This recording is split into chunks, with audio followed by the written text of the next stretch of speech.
The research defines body language as facial expression, body posture, and voice tone. I had to give that to you right now. It's a great research, and it shows the senders of communication. It was a research on when you communicate with somebody, what is it they really get from you? Watch this. 55% in this research came from your body posture, face expression. That's a lot. 55% of the message is sent, that says senders, by, that's a 5, body posture and facial expression. Remember, your bare face is hanging out. That's why they have veils over women's faces. Body posture and facial expression. 38% came from your voice tone. And there were 3 things in the voice tone: volume of speaking, pitch of your voice, and rate of speaking. Do you guys hear that? How many in here do overs? Overreact, get mad, yell, scream? Sometimes. There goes up all the hands. Okay. When you're angry, what happens to the volume of your voice? Louder. Pitch. Higher. Rate of speaking. What did you say? Goes that fast. Often faster. Now, how many in here do unders? They underreact. They get quiet or sad or they're shy. What happens to the volume? You don't like me? Pitch goes down. You invited everyone to the party but me. See? Voice tone. Huge. Now, this is the big surprise. 7%, that's all that's left, isn't it? 8 and 5 or 13, yeah. Words. Will you please remember that? Words are cheap. Only 7%. I remember when I first read this research, I had a great big Rottweiler dog, and I decided to try this out on him. His name was Max. So I said to him, now watch this. Max, I love you. He went in the corner and his tail between his legs. Why? Because dogs speak body posture, facial expression, voice tone. They don't speak words. They don't know English. And they don't know Spanish, and they don't know Spanglish, which is English and Spanish mixed.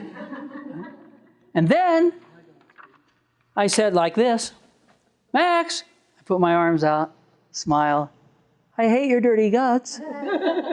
And he came up, put his big paws, licked me. Kids are like that. They look at this. I used to wrestle with my kids and do tricks with them. And sometimes I'd get too enthusiastic and maybe slam them down, and they'd look up and say, Dad, we're still wrestling, aren't we? So remember, when you give your praise or when you show someone that you love them or like them, remember to get your whole self in there. And just saying I love you because they leave. You know? I remember a little boy that said, Daddy, I don't want you to love me. I want you to play ball with me. Because I love you didn't mean anything. You love me, why don't you play with me? And the lady that said to her husband, he always said, I love you, Jenny. And she says, but you don't come after me. He never would initiate physical affection. He'd sit on the couch and say, well, come on over here, Jen. She'd been sitting there for hours. She's comfortable. Why doesn't he go over there? But you don't come after me, right? So remember, your whole body has to show the verbal affection. And as you read it, now let's go on the right side and see what it's not. Praising performances and appearances, that would be external. Pleasing, flattery, that looks like the real thing. And there's that word or underlined. Or, now this is a love supply that's not like this. Criticism, fault finding, corrections. What's corrections? How many of you know someone, and every time you say something, they will correct you? It's called correct all. Corrections. It wasn't 1951, it was 52. Jim, you know, it's not 73, it's 72. Why do people do that? Because they feel inferior, and they are trying to prove their superiority, because superiority always covers inferiority. Do not do correct all. Corrections. Oh, lots of women do this that feel inferior to your husband, and lots of men do it that feel inferior to their wives.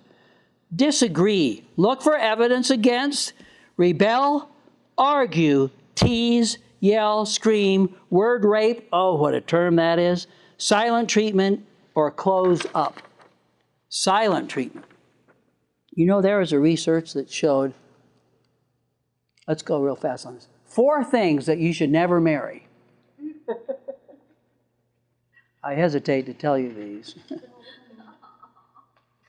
98% chance of divorce if your spouse does silent treatment.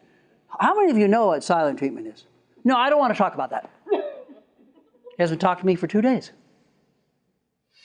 You should rejoice. What's the other one? Never marry anybody under 20. Why? You have a 93% chance of divorce. And if you go to 16, you have a 99% chance of divorce. Okay, so there's 2. Silent treatment, under 20. What's the other one? Oh, untreated addictions. What does that mean? Never marry someone who has an untreated addiction. What's an addiction? Codependency on something. You go outside of yourself to get your love supplies. That could mean a lot of people. That's just like saying don't marry people that are dependent on externals for their happiness. Whoa, who shall I marry? That's everybody. But what they meant probably is serious addictions like pornography, drinking, drugs, sex, blah, blah. And the 4th one was, oh yes, here's the 4th one that you should never marry. Verbal abuse that escalates into physical abuse. Right? Lady told me today, my husband used to yell and scream at me, and finally one day he choked me. I left. And you know, women that have been battered, 76% of them go back to the batterer. And of course, they come from homes where they were battered by their fathers. Okay, so try not to do these things on the right. Argue. What shall I do instead? Be quiet. Dream up an empathic response. What's good about me? One man said, every time I want to criticize you, I'm going to look for something good. So now when he praises his wife, he says, what were you thinking before? Honey, you don't want to know. I love your positive, but I don't like your negative. And she says, ditto. Let's go to word rape means, now let's use it. Rape is a harsh term. I hate to use it, but of course it means taking away something very sacred and precious by force. So feeling rape, word rape, our philosophy here is that a person's words and their feelings are sacred and precious. They should be honored. You rape those by force when you say, oh, be quiet, you're not right. You did it too. You, blah, blah. And that goes with fault finding, yelling, screaming, criticism. That's what we mean by word rape, and feeling rape would go up in the one. It's a harsh word, but where do I learn that? Patients tell me that. What we're trying to teach you is that if you get well and you get into your real self and you unwhack your child, then you will be able to obey this. You are responsible for the choices you make. Page 5, Strength of Youth pamphlet. You should not blame your circumstances, your family, or your friends if you choose to disobey God's commandments. You are a child of God with great strength. You have the ability to choose righteousness and happiness, no matter what your circumstances. That's what Jesus taught. You can't go die dumb repeating the childhood negatives and get an A in the earth school. You're going to get an F. Your job is to undo these horrible things that have been done to you and be sure you don't do them to somebody else. Is that okay? Well, doing it to somebody else, though. Mm-hmm. If somebody else tells you those things, you keep them bad. Right. You mean they're criticizing your family? Yeah. You have to do empathy. You shouldn't say, oh, no, I didn't. Why are you telling me this? Is this important for you to shoot down my family? You know why lots of people do that? They're projecting their own dysfunctional family onto you. And you don't have to argue with them. I see that it's important for you to make my family bad. Mm-hmm. Okay, that's okay. It's empathy, isn't it? Yeah. I understand how you feel. I don't agree, but I understand how you feel. Have at it. Puke it out. You'll feel better. Don't believe it and don't go down and don't get mad. What you think of me is none of my business. I love that saying. What you think of me is none of my business. Why do you say that? Because you're supposed to get your love from God, not jerks. Yes. I was told, like, why do you think I'm wasting my time talking about you? Or that's pretty conceited of you to think I would waste my time. Don't flatter yourself. I don't think of you all the time. That's a nasty smart mouth comeback, right? But it's good for you to say, you know, what you think of me is none of my business. I'll listen to you, but you're not going to get me in my negative like you are. That's the great secret. Never let a negative self suck you in. Benjamin Franklin said something like that.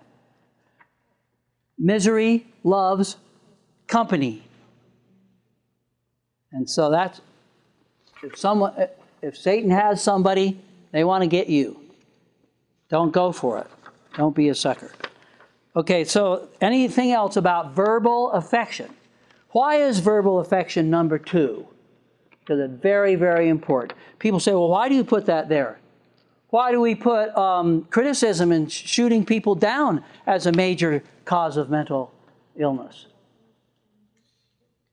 And people say, well, Dr. Ellis, why do you think that someone who has this great sickness can get well by just coming in there and talking with you? How do words fix them? Words got them sick, buddy. And words can make them well. Once a patient brought a poster to me, and here was a picture of a girl crying. And underneath it, it said, words can hit as hard as any fist. See why we have this number 2? Words can elevate or crash. Now, of course, you can say, well, wait, you just said that you shouldn't let people hurt you. Of course, but little kids are vulnerable. They need this stuff. As they get older, words can't hurt them. Sticks and stones can break my bones. Right? Okay. Okay, let's take a short break.